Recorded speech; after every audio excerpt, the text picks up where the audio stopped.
ഈശോ മിശിഹായിൽ ഏറ്റവും സ്നേഹിക്കപ്പെട്ടവരെ, നമുക്ക് 51-ാമത്തെ സങ്കീർത്തനത്തെക്കുറിച്ച് ഇന്ന് ധ്യാനിക്കാം. ബലിയും പാപമോചനവും എന്നുള്ളതാണ് തലക്കെട്ട്. ഈ 51-ാമത്തെ സങ്കീർത്തനം നമ്മൾ നിരന്തരം വായിക്കുകയും പ്രാർത്ഥിക്കുകയും ധ്യാനിക്കുകയും ചെയ്യുന്നതാണ്. ഒരു വ്യക്തിഗതമായിട്ടുള്ള വിലാപ ഗാനമാണ് ഈ 51-ാമത്തെ സങ്കീർത്തനം. സ്വന്തം പാപങ്ങളും തിന്മകളും ഏറ്റുപറയുക എന്നുള്ളതാണ് ഈ സങ്കീർത്തനം പ്രധാനമായിട്ടും നമ്മളോട് ആഹ്വാനം ചെയ്യുന്നത്. മറ്റാരെയും കുറ്റപ്പെടുത്താതെ സ്വന്തം തിന്മകളും അതിക്രമങ്ങളും ഏറ്റുപറയുന്നതിലൂടെ ദൈവം നമ്മുടെ പാപങ്ങൾ മായ്ക്കുകയാണ്. സ്വന്തം പാപാവസ്ഥയെക്കുറിച്ച് ബോധ്യമുള്ളപ്പോൾ ഹൃദയനൈർമല്യവും സന്തോഷവും ഒരു വ്യക്തിക്ക് ലഭിക്കുന്നു എന്നുള്ളതാണ് സങ്കീർത്തകൻ പറയുന്നത്.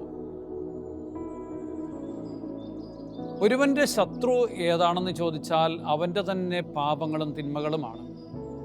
തന്മൂലം ദൈവത്തിൻ്റെ സന്നിധിയിൽ അവന് തിരിച്ചു വരാൻ പറ്റില്ല, അവൻ്റെ പാപങ്ങൾ മൂലം.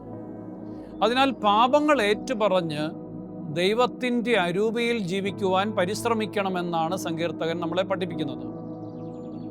ദൈവകൃപ ലഭിക്കുവാനായിട്ടുള്ള വഴി ഏതാണെന്ന് ചോദിച്ചാൽ ദൈവത്തിൻ്റെ മുൻപിൽ പാപങ്ങൾ ഏറ്റുപറഞ്ഞ് യാചന നടത്തണം.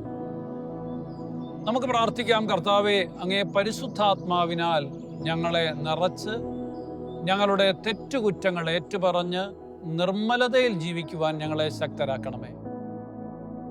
മറ്റുള്ളവരുടെ തെറ്റുകളും കുറ്റങ്ങളും കാണുന്നതിൽ ശ്രദ്ധ വയ്ക്കാതെ സ്വന്തം കുറവുകളും തിന്മകളും ഏറ്റുപറയുന്നതിനും അവയെ പരിഹരിക്കുന്നതിനും ഞങ്ങൾക്ക് ശക്തി തരണമേ എന്ന് പ്രാർത്ഥിക്കാം.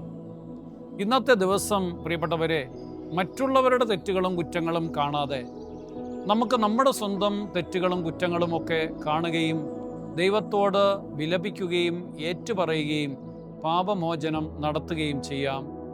ഈ തീരുമാനം ദൈവം അനുഗ്രഹിക്കട്ടെ. എല്ലാവരെയും ദൈവത്തിൻ്റെ കൃപയും അനുഗ്രഹവും ഉണ്ടാവട്ടെ. ആമേൻ.